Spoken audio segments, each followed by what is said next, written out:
కర్పూరపు రాహుల్ రెడ్డి పెళ్లి చేసుకుంటానని మోసం చేసినట్టుగా కరిష్మా అనే యువతి ఫిర్యాదు చేసిందని చెప్పారు.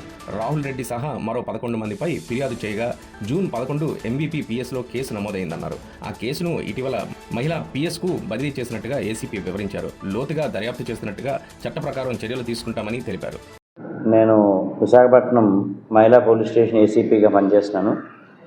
జూన్ 11, 2026 నాడు ఎంవీపీ పోలీస్ స్టేషన్లో మహమ్మద్ కరిష్మా అనే ఆవిడ తనకి గత సంవత్సరం జూలై 2025లో బంబుల్ యాప్ ద్వారా కర్పూరపు రాహుల్ రెడ్డి అని అతను సితందార్లో నివసిస్తున్నట్లు, అతని యొక్క స్వస్థలం నెల్లూరు అయినట్లు, విశాఖపట్నం ద్వారకా నగర్లో టెక్సాస్ ఐటీ సొల్యూషన్స్లో పనిచేస్తున్నట్టు, అనంతరం వారిద్దరూ ప్రేమించుకున్నట్లు, అతను ఈవిడిని పెళ్లి చేసుకుంటానని చెప్పడంతో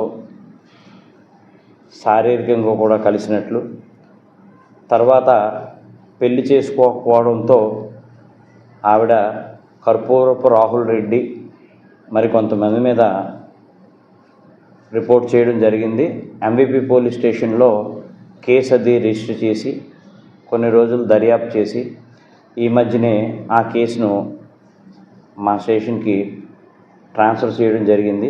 ప్రస్తుతం ఆ కేసులో నేను దర్యాప్తు చేస్తున్నానండి.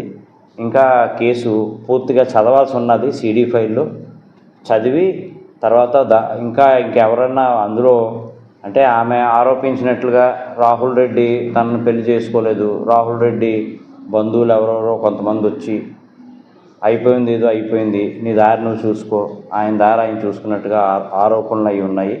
అవన్నీ కూడా క్షుణ్ణంగా దర్యాప్తు చేసి ఎలాగుంటే అలాగా చట్టపరంగా ముందుకెళ్తామండి.